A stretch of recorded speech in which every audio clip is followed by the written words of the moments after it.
Hello everyone, I welcome you all to this amazing platform. I'm Bhumika Prajapati. So हमारी previous year question की series चल रही है.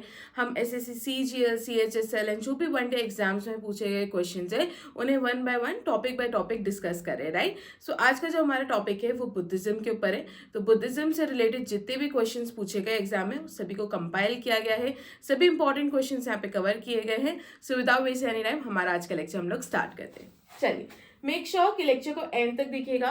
ये लेक्चर आपके एग्जाम पॉइंट ऑफ व्यू से बहुत ज़्यादा इंपॉर्टेंट है. ओके, चलिए स्टार्ट करते हैं हमारे फर्स्ट क्वेश्चन के साथ. हमारा फर्स्ट क्वेश्चन है, where did lord Buddha breathe his last. ठीक है, उन्होंने अपनी अंतिम सांसें जो है कहाँ पे ली थी, क्वेश्चन ये पूछा गया है.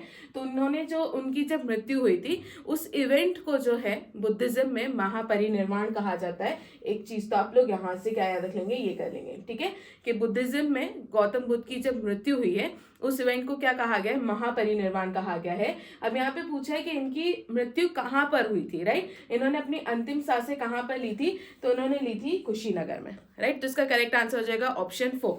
यहीं पर हम लोग जैनिज्म के डिस्कस कर चुके हैं. तो जैनिज्म में हमने किसके बारे में देखा था, महावीर स्वामी के बारे में देखा था. और महावीर स्वामी ने अपनी अंतिम सांसें कहाँ ली थी, तो उन्होंने ली थी पावापुरी में. क्लियर है, यहाँ पर बातें समझ में. नेक्स्ट क्वेश्चन की तरफ बढ़ते हैं. तो इसका करेक्ट आंसर हो जाएगा कुशीनगर. नेक्स्ट क्वेश्चन की तरफ बढ़ते हैं. On the bank of which river Gautam Buddha attain enlightenment. तो इनको ज्ञान की प्राप्ति जो है कौन सी रिवर के बैंक पर हुई थी, तो इसका करेक्ट आंसर हो जाएगा निरंजना. ठीक है, निरंजना बैंक साल ट्री के नीचे, राइट. वहीं हमने जैनिज्म में क्या पढ़ा था, जैनिज्म में हमने देखा था पीपल के पेड़ के नीचे, पीपल ट्री के नीचे जिम्बिक ग्राम एंड रिजुपालिका रिवर. ठीक है, कितने साल तपस्या करी थी इन्होंने, जल्दी से मुझे कमेंट सेक्शन में बताइए. तो जैनिज्म का ये है पीपल पेड़, जिम्बिक ग्राम, रिजुपालिका रिवर जो है यहाँ पर महावीर स्वामी को जो है ज्ञान की प्राप्ति हुई थी. वहीं अगर मैं गौतम बुद्ध की बात करूं तो उनको निरंजना रिवर के पास में और साल पेड़ के नीचे, ठीक है, यहाँ पर उनको क्या हुई थी, ज्ञान की प्राप्ति हुई थी. तो करेक्ट आंसर हो जाएगा इसका option 4 Niranjana, right. Additional details की अगर हम बात करें तो यहाँ पर आप इसकी एडिशनल डिटेल्स देख लीजिए. तो इनको कौन सी रात को हुई थी, तो इनकी वैशाख पूर्णिमा की रात को क्या हुई थी, इनको ज्ञान की प्राप्ति हुई थी पीपल के पेड़ के नीचे. और उस पेड़ को अब जो है बोधि ट्री के नाम से जाना जाता है. तो इस बोधि ट्री को किसने कट कर दिया था, इसका भी जवाब आप लोग मुझे कहाँ पे देंगे, कमेंट सेक्शन में. ठीक है, चलिए बढ़ते हैं नेक्स्ट क्वेश्चन की तरफ. हमारा question number 3, Where is the world largest monolithic statue of Buddha has been installed. तो वर्ल्ड का सबसे बड़ा मोनोलिथिक, मोनोलिथिक मतलब जो एक स्टोन से बना है. ठीक है, तो एक ऐसा स्टैचू जो सिंगल स्टोन से बना है और गौतम बुद्ध का सबसे बड़ा स्टैचू माना जाता है. ये कहाँ पर है, तो ये कहाँ पर है, तो ये है बामियान. ठीक है, तो इसका करेक्ट आंसर क्या हो जाएगा, बामियान. अगेन इंपॉर्टेंट है एग्जाम पॉइंट ऑफ व्यू से, याद रखेगा. तो बामियान इसका करेक्ट आंसर है. Next question, which among the following is the sacred book of Buddhism. तो बुद्धिज्म में सबसे इंपॉर्टेंट या सबसे सेक्रेड बुक किसको कहा जाता है, तो वो कहा जाता है त्रिपिटक को. ठीक है, त्रिपिटक कौन सी लैंग्वेज में लिखी गई है ये भी पूछा जाता है. तो ये कौन सी लैंग्वेज में लिखी गई है, तो ये पाली लैंग्वेज में लिखी गई है. ठीक है, ये त्रिपिटक जो है ये 3 बुक से बने हैं. ठीक है, सुत्त पिटक, विनय पिटक एंड अभिधम पिटक. इन बातों को भी याद रखना. तो ये त्रिपिटक है, पाली लैंग्वेज में है, और वो 3 पिटक्स क्या है, तो सुत्त पिटक, विनय पिटक और अभिधम पिटक. ठीक है, तो इसका करेक्ट आंसर क्या हो जाएगा, ऑप्शन 3 त्रिपिटक्स. नेक्स्ट क्वेश्चन, बुद्ध का मतलब क्या होता है. ठीक है, बुद्ध वर्ड का लिटरल मतलब क्या होता है, तो क्या इसका मतलब है द एनलाइटेंड वन. डेफिनेटली इसका करेक्ट आंसर है द एनलाइटेंड वन. मतलब बुद्ध का लिटरल वे में मतलब ये होता है कि वो इंसान जिसे ज्ञान की प्राप्ति हो गई है उसके लिए ये लोग बुद्ध वर्ड यूज करते हैं. जैसे कि जैनिज्म में केवलीन वर्ड यूज करते हैं, जिनको ज्ञान की प्राप्ति हो गई उसके लिए केवलीन वर्ड यूज करते हैं. तो हमने महावीर स्वामी के लिए केवलीन वर्ड यूज करा था, right. In the same way Buddha word जो है उसका मतलब भी क्या होता है, द एनलाइटेंड वन। यहाँ पे देख लें, जिन्हें ज्ञान की प्राप्ति हो गई है, the one who is awaken, उनके लिए हम लोग बुद्ध वर्ड जो है यूज करते हैं। और यहाँ पे टू बी अवेकन या टू बी एनलाइटन का मतलब क्या है कि उस पर्सन को ये समझ में आ गया है कि वर्ल्ड में जितनी भी सफरिंग्स है उसके कारण क्या है, उसका कॉज क्या है, वो रीजन ये समझ चुका है और अब उसको समझ में आ गया कि हम मोक्ष की प्राप्ति के लिए कैसे आगे बढ़ सकते हैं, राइट। तो ये लिटरल मतलब होता है टू बी एनलाइटेंड होने का। चलिए यहाँ पे बातें समझ में आई, आगे बढ़ते हैं हम लोग नेक्स्ट क्वेश्चन की तरफ। नेक्स्ट है name the clan Gautam Buddha belong to. तो गौतम बुद्ध कौन से क्लैन को बिलोंग करते थे, तो गौतम बुद्ध जो है वो शाक्य क्लैन को बिलोंग करते थे। उनकी वाइफ जो है यशोधरा, वो भी कौन से क्लैन को बिलोंग करती थी, तो वो भी शाक्य क्लैन को बिलोंग करती थी। क्लियर है, इतनी बात याद रखना। चलिए नेक्स्ट क्वेश्चन देख लेते हैं। Which event of Gautam Buddha life is depicted by wheel and deer in Indian art. Okay, देखो यहाँ पर क्या होता है ना, बुद्धिज्म में गौतम बुद्ध की लाइफ के अलग अलग इवेंट्स को अलग अलग सिंबल्स से डिनोट किया गया है। फॉर एग्जाम्पल जब उनके बर्थ की बात आती है तो उनके बर्थ के लिए लोटस एंड बुल सिंबल जो है यूज किया गया है। ठीक है, जब उनकी डेथ हुई थी तो बिकॉज उनकी डेथ पे क्या गया था, उनके रेलिक्स को जो है स्तूपास के अंदर रखा गया था। तो इनकी डेथ का जो सिंबल है वो क्या है, वो है स्तूप, राइट। उसके बाद जब इनके ये जो व्हील की अगर हम बात करें कि व्हील और डियर क्या बता रहे, तो इन्होंने जब अपना पहला सरमन दिया था ना, उसके लिए व्हील जो है सिंबल यूज किया गया है। बेसिकली ऐसा कहा जाता है कि जब उन्होंने अपना पहला सरमन दिया था तो उन्होंने एक धर्म के चक्र को बदल दिया था। ठीक है, जो व्हील ऑफ लॉ होता है उसे चेंज कर दिया था, इसलिए व्हील जो है इसको सिंबल यूज किया गया। और इस इवेंट को बुद्धिज्म में धर्म चक्र परिवर्तन के नाम से जानते हैं।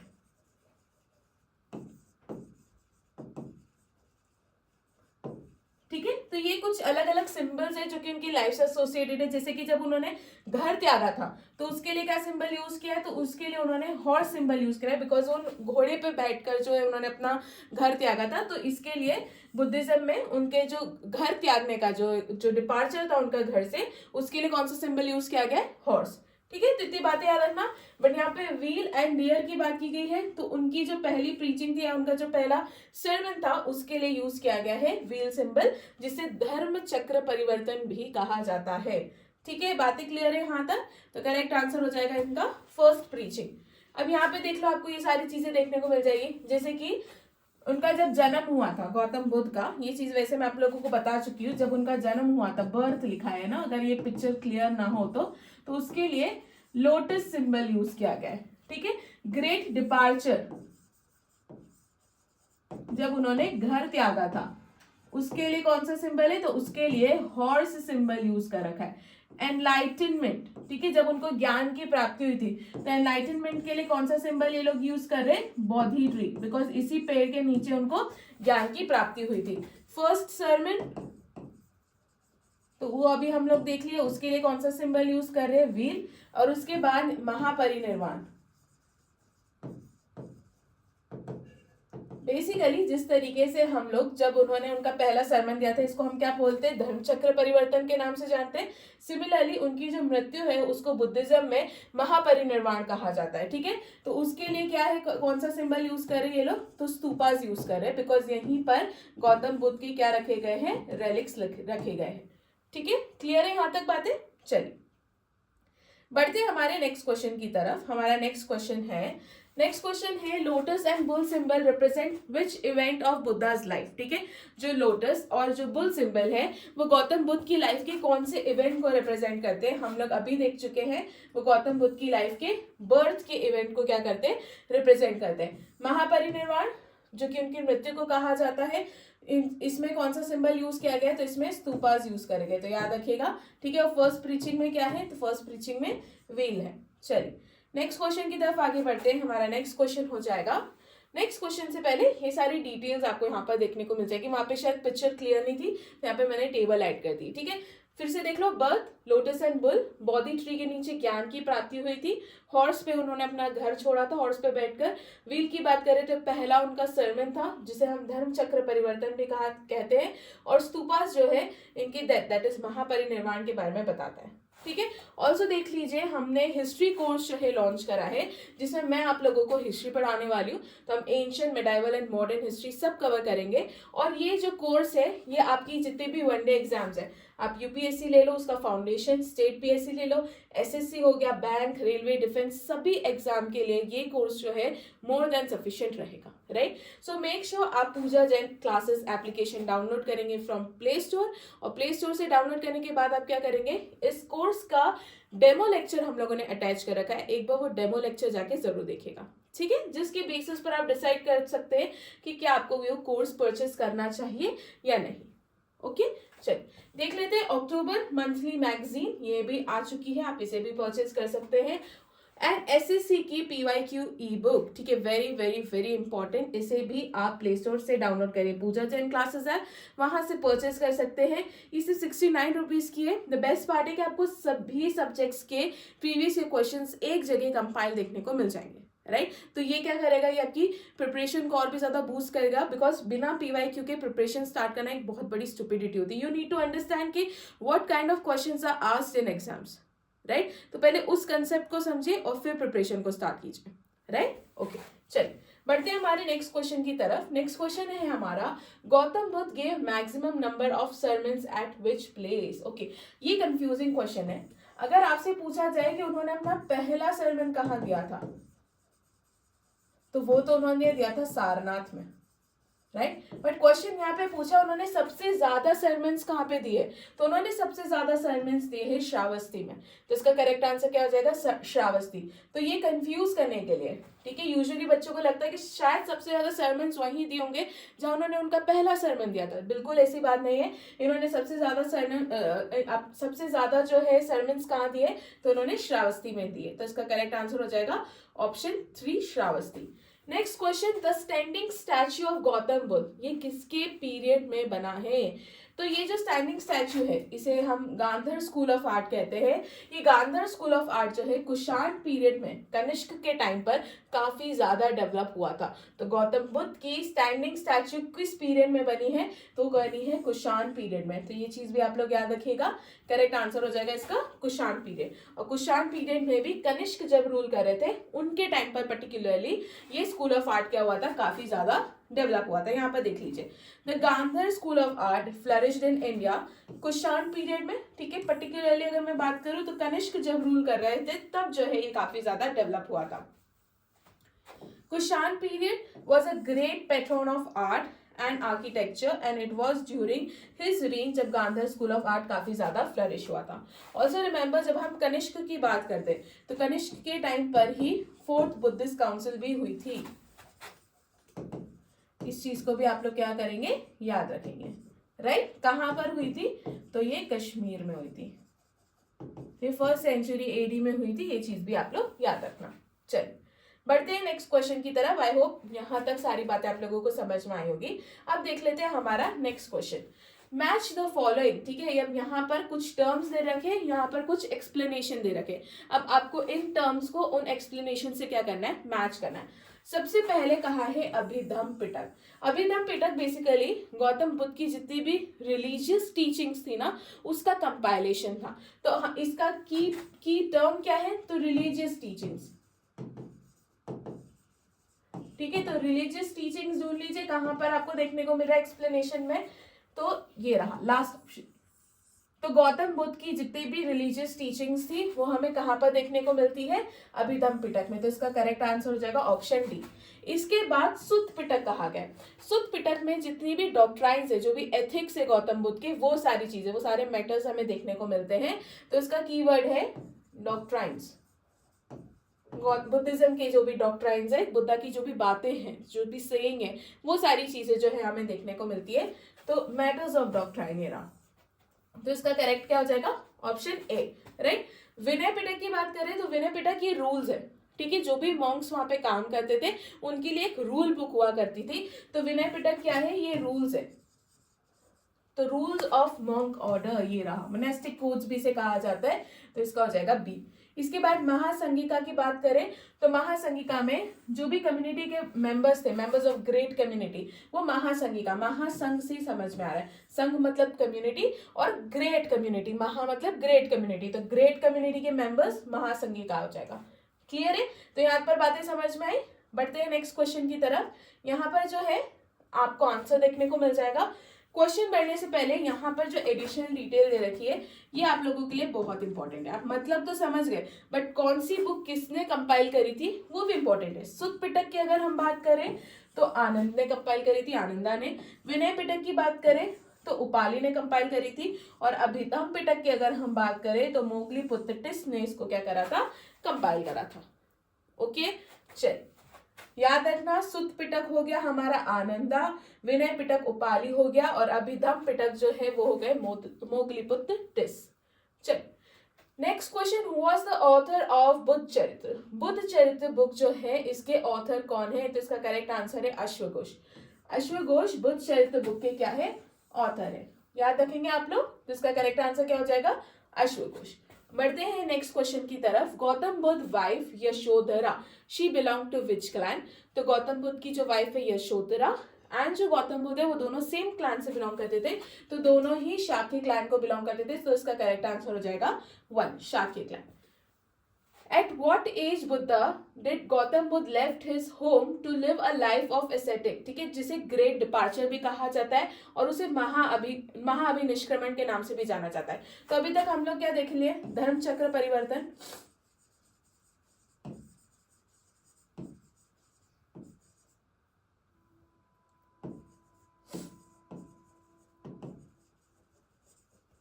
ठीक है, फिर हम लोगों ने क्या देख लिया, महापरिनिर्वाण,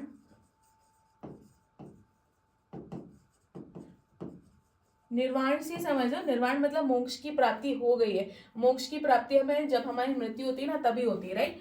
तो धर्म चक्र परिवर्तन, महापरिनिर्वाण और महाअभिनिष्क्रमण।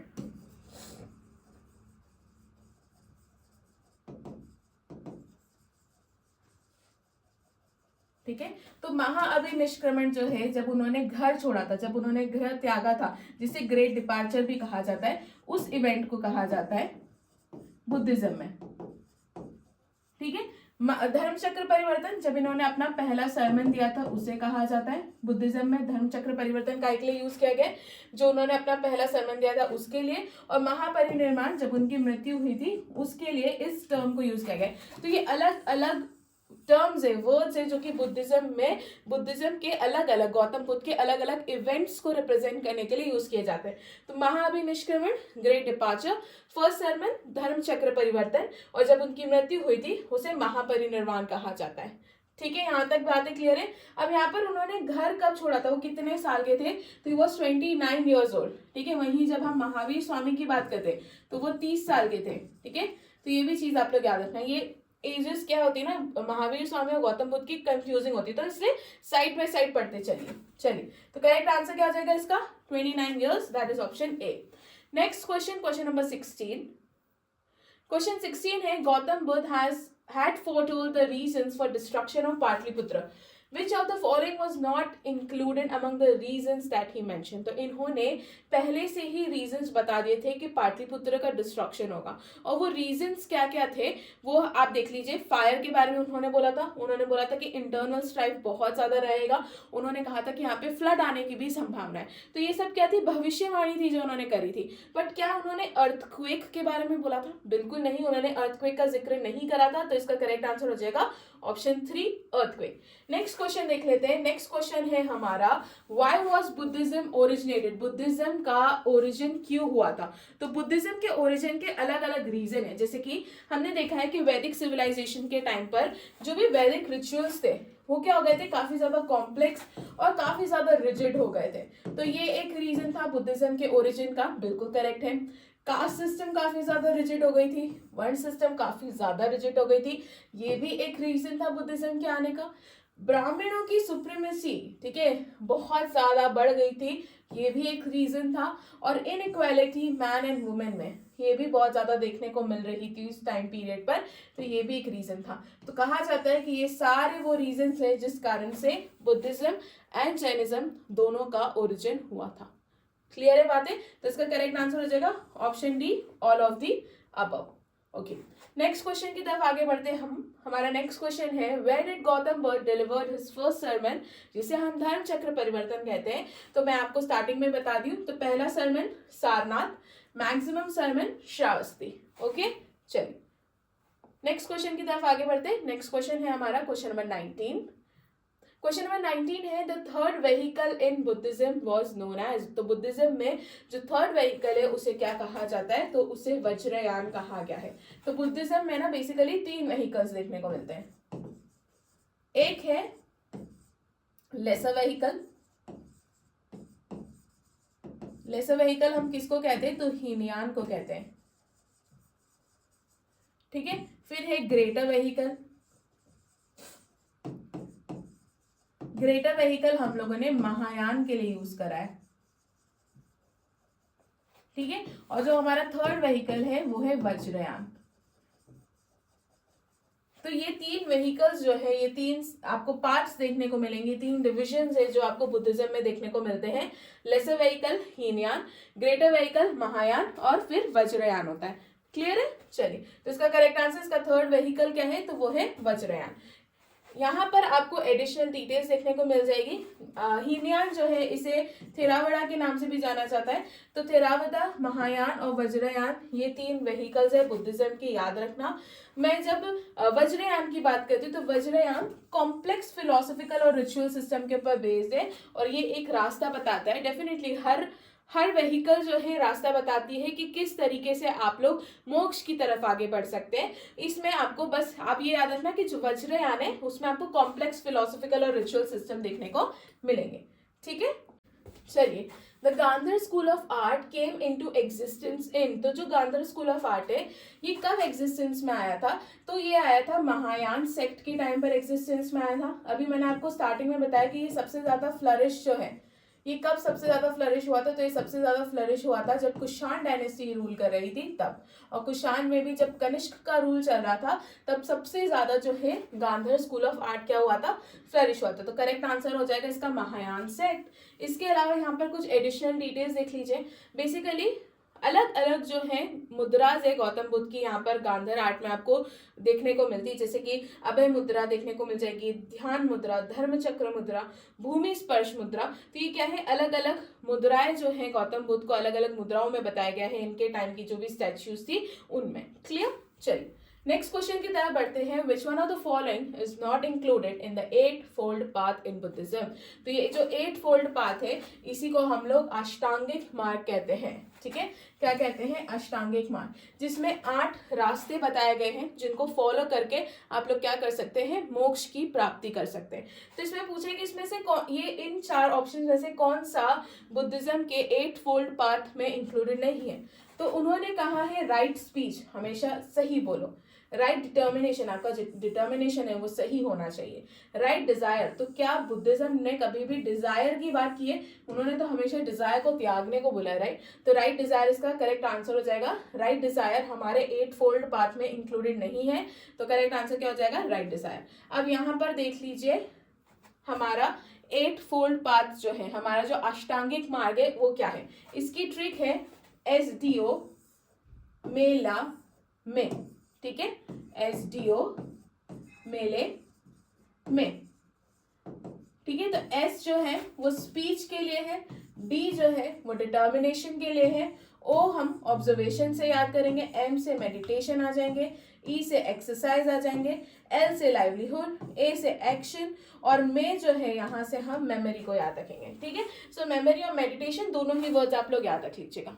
ओके, क्लियर है यहाँ तक बातें? तो ये है उनके अष्टांगिक मार्ग। और इन पाथ को यहाँ पर आपको डिजायर देखने को मिल रहा है, बिल्कुल नहीं, डिजायर वर्ड वो यूज कर ही नहीं सकते बिकॉज उसका तो उन्होंने त्याग करने को बोला है, ठीक है। चलिए तो अब बढ़ते हैं हमारे नेक्स्ट क्वेश्चन की तरफ, क्वेश्चन नंबर 22।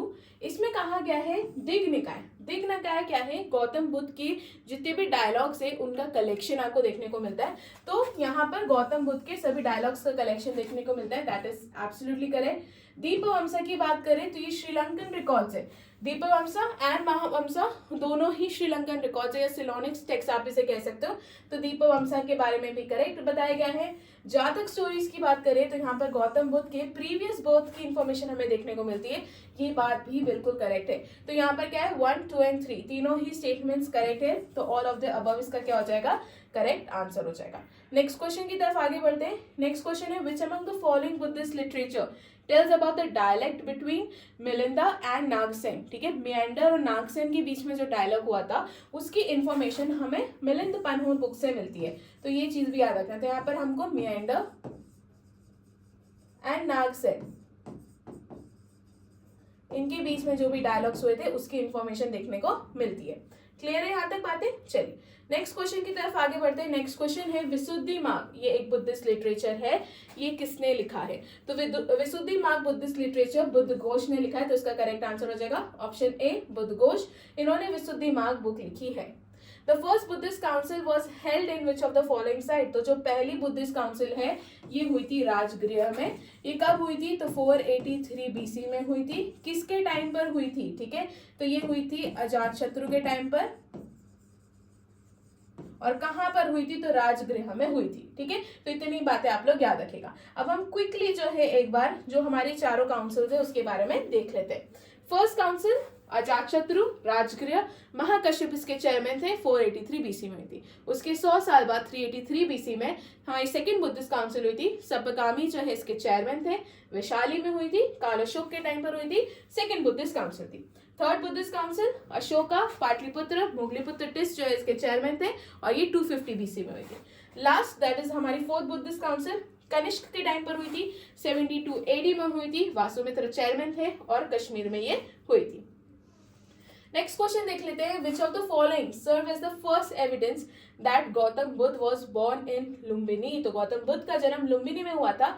ये इंफॉर्मेशन हमें कहाँ से देखने को मिलती है? तो अशोका के जो पिलर्स है ये इंफॉर्मेशन प्रोवाइड करते हैं। क्लियर है, तो करेक्ट आंसर हो जाएगा अशोका के पिलर्स ये इंफॉर्मेशन देते हैं कि गौतम बुद्ध का जन्म कहाँ हुआ था?